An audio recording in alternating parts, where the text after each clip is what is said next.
Yuu is your average lonely soldier, but his days of having group baths with guys change when he is sent to a girls-only school and gets a chance to clap them while flexing his god powers. However, before any of this, 25 years ago, huge mythical beasts called dragons appeared and wreaked havoc around the earth. They were defeated by people possessing the power of these beasts. These people were called D's and sent to a specialized Midgard school. A few years later, a guy is standing on a beach and the girl taking a bath thinks he is a creep and attacks him but ends up blowing herself up. She must be a self-centered Karen, not realizing that people are avoiding her. He rescues and covers her with his shirt. She wakes up throwing a fit and calms down when he tells her that he is a new student at the school. He introduces himself as Mononobe Yuu, an NIFL soldier. She questions how a guy can have D powers and apologizes for her behavior. She refuses to return his shirt because surely Yuu will sniff it. Suddenly a girl comes and breaks their fight and Yuu is overjoyed to see his sister, Mitsuki. At the main building, Mitsuki informs him that he is the new student and takes her to the principal, Shinomiya Haruka. She congratulates Yuu for being the first male student and tells him the aim behind creating Midgard and its history.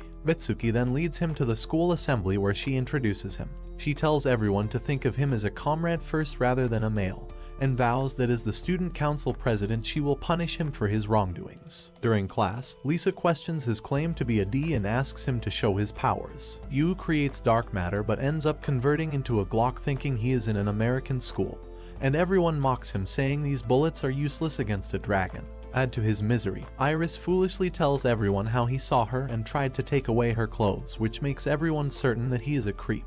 Later on during the practical examination, Yuu wonders why it is underground and Iris tells him that it is for safety if any material conversion goes wrong, ignoring that she will be in most danger, recalling the morning's accident. As he is helping her stretch, jealous Mitsuki takes him to a spectating room to only observe the training on the first day. Colonel Shinomiya asks Lisa to start the demonstration and she undergoes a Power Ranger transformation and defeats the Diamond Monster. Shinomiya explains how his conversion was improper. They convert dark matter to a weapon of liking such as a sword, axe, bow or spear, then use it to perform various attacks. As all the girls defeat their opponents, she tells him that instead of bullets, they visualize magic and praise the imagination level of females. She tells him that dragons come to Earth to find their pairing D, and if they come in contact with it, the D also transforms into a dragon.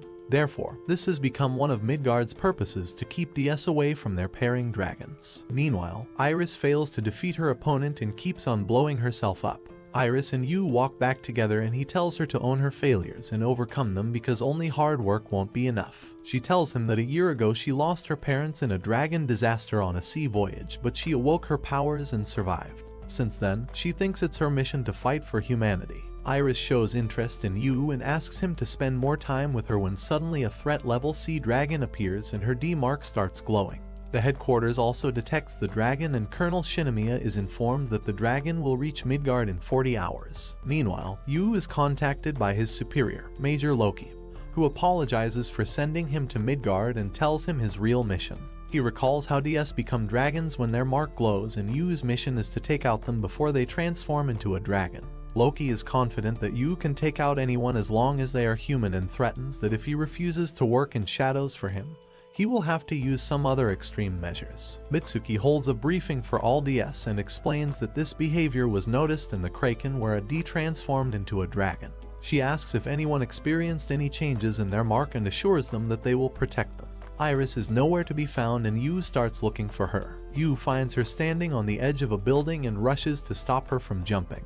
He asks to look at her D mark and reluctantly he shows him her darkening mark. She expresses her fear of transforming if the dragon crosses the defense line because she won't be able to take her life. Yuu calms her down by vowing to kill her if there is no other choice and tells her to believe in them. Iris comes clean and undergoes various tests. Meanwhile, Yuu tells Mitsuki about his mission. She appoints him Iris's bodyguard but refrains him from killing her, saying that she will do it as her hands are already red. Lisa comes to visit Iris and expresses her distrust towards Juuou. She says that Iris is like family to her and refuses to rest before the fight. She tells Juuou that it was Mitsuki who unlived the Kraken pair and that she won't forgive her for killing her family. It is revealed that the D who transformed was Colonel Shinomiya's younger sister. Juuou enters Iris's room and she cheerfully shows him around, but all his eyes can see are particular round melons. He tells her to change her clothes, but instead, she grabs his arm saying that it makes her feel safe. Going into the emo girl phase, she is about to give a flash show to Yuu saying that it is to thank him, but he stops her saying that she should save such things. She tells him to take a shower before she says that she doesn't want him to lick and drink her used water. While he is bathing, she comes in saying that she wants to wash his back as a thanks, but ends up screaming on seeing his huge snake.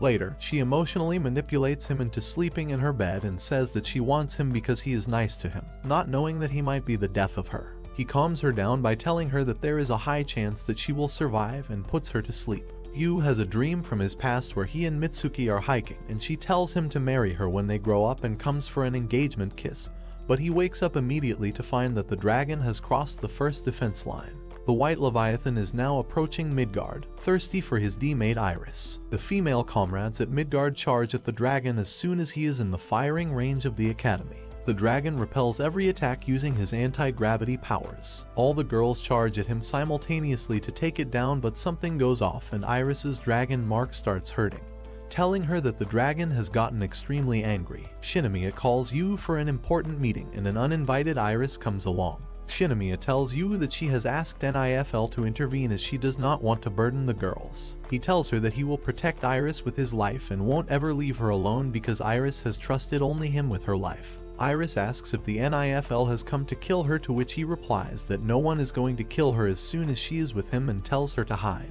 He takes down the armed squad that has come to kill Iris one by one single-handedly, impressing her. Yuu tells Iris that no matter how much they hide, the dragon is going to approach them, and if he does cross the final defense line, they'll fight him as a duo. Mitsuki comes out of nowhere and tells him that whatever he's thinking is impossible. She tells her brother to hand over Iris to her so that she can kill her and end the danger, as her hands are already dirty from the Kraken incident 2 years ago. Mitsuki and Yuu get ready to duel as they're not coming to a common point of who is going to kill Iris if things go berserk, and Yuu eases things a little by telling his sister that they should be focusing on their last stand.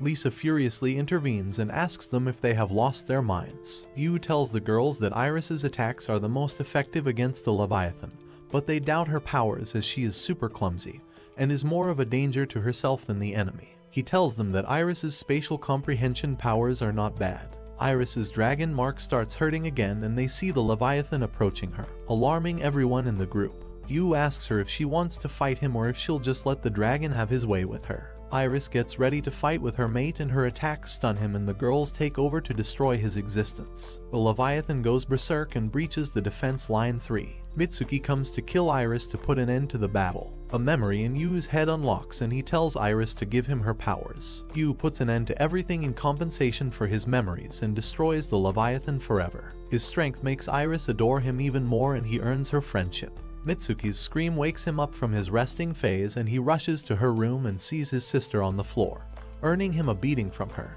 Lisa finds an excuse to talk to him and thanks him very arrogantly. She promotes his rank, making him an apprentice classmate that she made herself. She warns him not to flatter himself that much as she still has not started considering him her family. Yuu be living every single guy's dream. Shinomiya tells everyone that they are going to have a mental and physical examination, and Yuu is going to be examined separately from the girls. Yuu is called by the principal, Charlotte, to her office. The principal tells him that she is going to examine him personally, and she doesn't want the pure girls to drool over the sight of a male. She tells him that every girl at Midgard is a maiden and only she can examine him as she is least interested in boys. She takes his hand and tastes his dragon mark, shocking him to the core. After this, she tells him that he can go as the only purpose of their physical examination is to check everyone's D-marks so that they can know who the red basilisk dragon might be approaching them in search of his mate. Mitsuki announces that no one from Midgard had their D-marks changed, indicating that the red basilisk is searching for someone else. She introduces two Ds who have come to seek protection at Midgar Academy,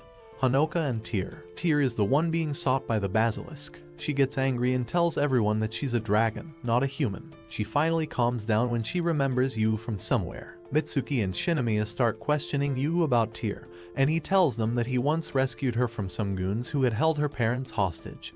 She was forced by them to make jewels using her powers. Shinomiya puts Tyr in the same class as Yuu despite her very young age so that he can protect her. Tyr enters the class, sits on Yuu's lap and refuses to interact with anyone else. She's so obsessed with him that she demands every second of his time, making Iris extremely sad. Mitsuki takes Tyr home so that she can study with her classmates. Tyr gets all her answers right and demands Yuu to take a bath with her as a reward. He asks Mitsuki why Tear thinks she is not a human, to which Mitsuki replies that she has been worshipped as a dragon by dragon cultists. The next day, he tells Tear to be friends with everyone as they're all good people. Tear reluctantly agrees but becomes very happy seeing everyone treat her as one of their own. Lisa becomes happy seeing Tear become friends with everyone. She takes Tear in and tries to ease the burden that she has been putting on Yuu by demanding his time.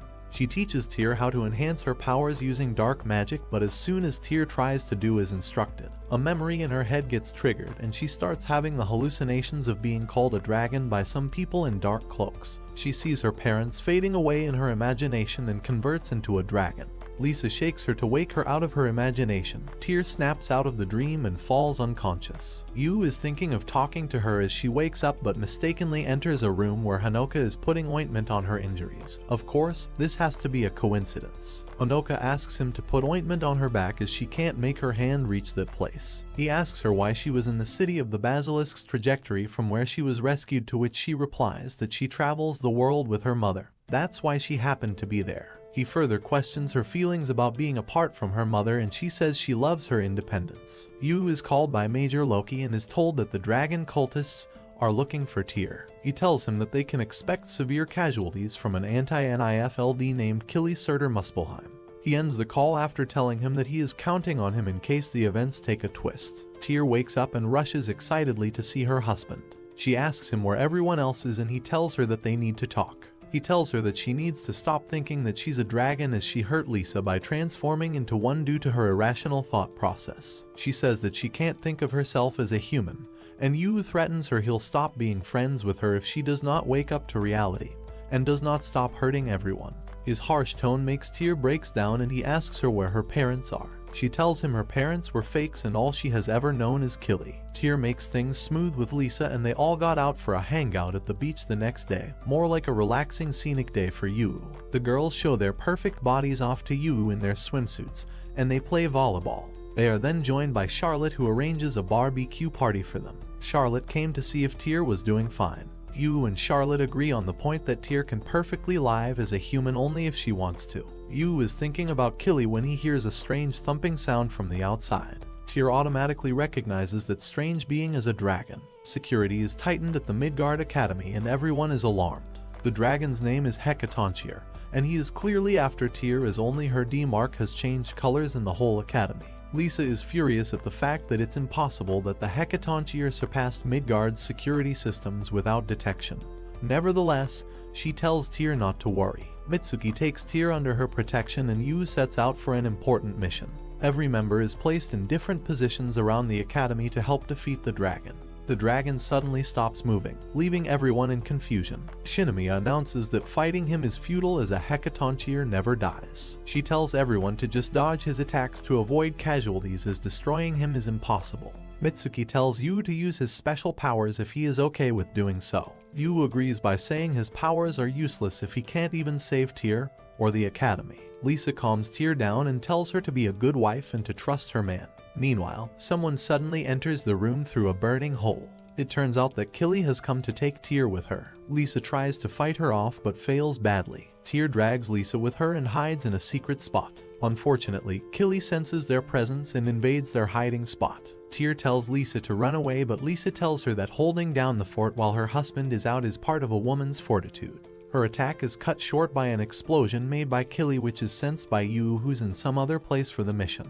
He suddenly remembers the words of Major Loki, who told him that the dragon cultists will come to take Tear away. Killy brutally holds an unconscious Lisa by her hair and throws her into a wall. As soon as she tries to take Tear away, Lisa wakes up and remembers her promise of saving Tear at the cost of everything she has. A huge explosion occurs and the Hecatoncheir suddenly stops moving, shocking everyone. Turns out Killy has stunned Tear, which is why the dragon is not moving as well. She tries to take Tear away but is stopped by Yuu. His gun is turned into a hot volcano-like material by her. She tells him she is going to take Tear to the basilisk where she belongs. All of Yuu's attacks look ridiculously funny in front of Killy's. Killy manipulates her into thinking that everyone in the academy is a fake. Tear tells her to stop and that she'll become the dragon's bride. Tear is jerked into reality when Killy tells her she's going to be happy with the basilisk, to which she cries out and says that she is already very happy with everyone at the academy. Yuu puts his all to save Tyr, but the Hecatoncheir has other plans. The Hecatoncheir starts approaching the academy again.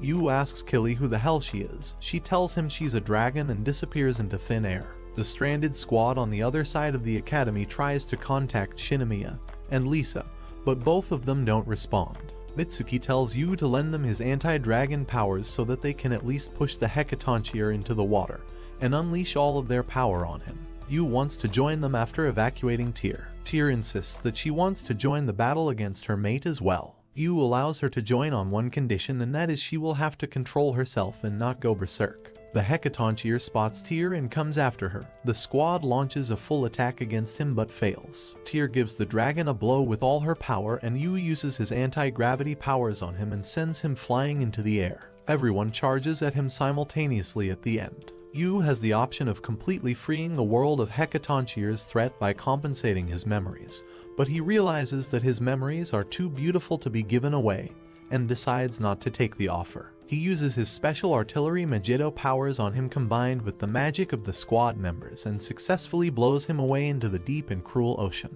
Mitsuki checks the status of the dragon and finds no signs of regeneration, telling everyone that they've won. Charlotte is cursing the big blue beast for destroying her highly built office, while her assistant tells her to learn from Shinomiya, who's been hiding in an underground dungeon for safety. A badly injured Lisa finally wakes up into consciousness and sees Tyr and Yuu. Tyr thanks her for saving her life, and Yuu leaves the room to let the girls have their emotional moment. Miyako is worried about all the heavy damage to the academy. Mitsuki tells her she should be grateful that they destroyed the Hecatoncheir and turned Killy away. Yuu's room is destroyed and Lisa offers him to join her room. Tyr, being the nosy Karen that she is, orders Yuu to marry her if he wants to be in her room. He tells her she's too young to be married to him, and she kisses him on his cheek to let everyone know that they're engaged at least, making Lisa sad. Mitsuki takes Yuu back and asks him about his secrets that he seems to not let anyone know. A moment happens between them reveals she has some feelings for him and is upset that her brother kissed Lisa. Iris and Tyr are fighting over who is going to put sugar cubes in Yuu's tea. Lisa tells them to stop, as pampering a person too much can overburden them. Yuu accidentally calls Lisa pretty, embarrassing her and making his already in love girl sad. Shinomiya calls everyone for an emergency meeting. Reports from NIFL state that the basilisk has changed its route. Now it's moving from the Sahara to the oceans. He has turned the ocean waters into calcified salt dunes, as whatever thing he sets his eyes on is petrified to stone. Yuu quickly gets the hunch that he is definitely after Tyr, and he's coming to Midgard after crossing the oceans. Shinomiya tells everyone they're going to evacuate Midgard and encounter him on a remote island, as putting Midgard at risk of being destroyed completely is out of the question. Yuu takes Iris to the beach and asks her if she's okay with traveling to the island on a boat, as her parents passed away in deep oceans. She says she's okay as all of her fond memories are in the water. To supplement the forces of Midgar Academy, NIFL has joined the plan to destroy the basilisk, and Takakawa Hanoka also joins the team. Lisa and Mitsuki are having a tough dialogue about their past. Yuu decides not to intervene so that they can take their anger out completely. Feral enters his room and asks for her book. She puts his hand on her belly to let him know she's fully capable of reading books again, making him extremely embarrassed and nervous. She sits on him and checks his heartbeat, telling him she's doing research. Yuu tells her any man would have his heart pounding if a cute girl sits on him. She tells him not to hit on her until he becomes a prince and to hit on Lisa instead. He starts questioning her about Lisa. He asks her what it is going to take from Lisa to forgive Mitsuki. Feral tells him she thinks they should get easy too, as they're not making each other suffer. Yuu asks her if it's because of Shinomiya and Miyako, but she says no. Yuu and Mitsuki are having a dialogue on the boat at night, and he asks her about her 3 years spent at Midgard and her best friend Miyako. She tells him about meeting Miyako for the first time when a severe typhoon hit Midgard. They both became friends and roommates immediately. She felt envious of Miyako's extraordinary powers first, but Miyako washed all those feelings away by being kind to her. Miyako is taken away by the purple kraken. She becomes a purple kraken in the process as well and tells Mitsuki to shoot her. Shinomiya orders Mitsuki to shoot her while crying and tells her she'll take full responsibility for her sister's death. Mitsuki kills her best friend crying. Lisa is shocked and has not forgiven her to date. Yuu tells his sister to ask for Lisa's forgiveness so that she can free herself from all the guilt. Major Loki informs General Dylan about the completion of a weapon called Mistletoe, and General recalls how many lives were sacrificed to collect data for its construction. Mistletoe turns out to be a huge cannon that they will use to defeat the basilisk. The ship nears the island and they are surprised to see so much smoke. Reaching there, Shinomiya briefs them about the situation and tells them to relax as the basilisk is at least 3 days away. Honoka distributed pamphlets she made about general knowledge about basic topography of the island, and Yuu thanked her for cheering everyone up by suggesting exciting activities. As everyone goes to have fun, Feral pulls Yuu aside to thank him for helping her out and gives him a one-day ticket to the hot springs. At first, he hesitates as being the only guy will be awkward, but she assures him that the whole spring will be reserved for him. Yuu is relaxing in the spring, being grateful to Feral when he hears the girls coming in. He rushes to hide and is cursing his luck. As the girls enter the water one by one, Yuu devises a plan on how to escape from there. Surely a repentance essay won't cover his sneaking into a hot spring to enjoy girls' plot. Honoka, being the sensible one, tries to come with a towel, but the girls insist, saying it's an open relationship. The girls have fun comparing each other's buns and give Tyr second-hand embarrassment. As he is enjoying the subscribers-only exclusive show, Feral sneaks up on Yuu and tells him that this was what she had reserved for him. She tells him to enjoy himself and comes close to him, which causes him to make a noise. All the girls notice it, but he is saved by an emergency alert and Mitsuki tells them that NIFL's secret mission will start. General Dylan appreciates Major Shinomiya's recent achievements and tells her to leave the basilisk to him as he has a suitable weapon. He explains that the basilisk's beam causes things to age thousands of years, but his weapon, Mistletoe, is made of mithril, which is resistant to aging. Later, Tyr tells Yuu that she is terrified, but he tells her to relax and cheer for them so all of them can get motivated. At night, the mission proceeds and they drop Mistletoe from a high altitude. Things are looking good, but suddenly a third eye, which was previously not in the record, appears and annihilates the mighty weapon, leaving everyone terrified and hopeless. Tyr collapses from his D-mark, getting very hot, and they rush her to the medical office to give her first aid. General Dylan briefs them about his unsuccessful attempt and shares data about the newly found third eye. He apologizes for not acting up to Tyr's expectations, and Yuu tells him clearly that he won't hand her over to NIFL, but Major Loki thinks that they should get rid of her to stop the basilisk. Honoka is tending to Tyr's injuries and is about to touch her D-mark when she gets summoned for a meeting. Shinomiya tells them that the new third eye doesn't matter to them and they will attack when it is 6 kilometers from the island. About staying out of its sight, she gives the Flat Earthers a lecture about the curvature of the Earth and tells them that they will be hidden as they will be behind the island. She tells them that they will attack and flee before the basilisk can understand what happened to it. She devises a plan to send Tyr away from that island when it approaches to distract the basilisk, and makes pairs because she instructs the girls to attack from the island, which will take up more dark matter. While training his anti-gravity power, he recalls how the doctor told him that this had happened in past with his sister, Mitsuki, when a person stole a dragon's power by fighting it. She also points out that in Dragon's view, humans are pillagers who steal their powers, but in the end, she cheers him up, saying that he is the predator, not the prey. He is snapped out of his dream by iris explosions, and she cheers happily when she hits her targets successfully for the first time. Yuu is impressed by her progress and recalls how she kissed him after the Leviathan battle. She tells him that he is the person, but stops him from speaking by saying that they need to be on their game to fight the basilisk. Everyone visits Tyr before they go on to battle, and she wishes them luck and tells Yuu that she will wait for her husband, making him relieved that his innocent bride isn't tainted by the modern trend yet. The mission starts and the basilisk changes its course towards its maiden, Tyr, who is being transported away in a ship. Seeing the plan going smoothly, the girls undergo their Power Rangers transformation and get ready to take out the overgrown turtle. The pairs get into position and concentrate their powers, firing their ultimate attacks towards the basilisk from its blind spot by piercing through the mountain. To their utter surprise, the basilisk sees the attacks coming and counters them with its third eye, destroying the mountain. Basilisk's red beam penetrates the mountains and the squad is stunned. Honoka uses her power to raise the ground and protect everyone, and Yuu shoots his anti-gravity bullet at the beam, which reflects its upwards, and they start fleeing immediately. The basilisk uses his eye rays to keep on decimating the island, and everyone takes a sigh of relief only when the attack squad safely reaches the ship. Shinomiya orders the engine to be on full speed to retreat from the battlefield, and she thanks Yuu for safely extracting all the girls from the island, but he gives the credit to Honoka. He notices Mitsuki walk away secretly and follows her to the bay. He comforts her, saying that everything will be alright and they will find a solution to save Tyr, but she is disappointed in herself for not being able to do anything to protect the squad. He uses constructive sarcasm to mock her that this fiery attitude will make hell hotter, and tells her not to take all responsibility and be more of a team player, and reminds her of promise to Lisa. Rewatching their failed attempt to take on the basilisk, Yuu wonders why it didn't attack them with its third eye when they were fleeing but instead used its short-ranged eyes. He contacts Major Loki and asks him for a spare mistletoe for one of their new strategy. Loki says that this is his last chance and he will have to kill Tyr if they fail once again. Major Shinomiya holds a meeting and tells everyone of their new plan.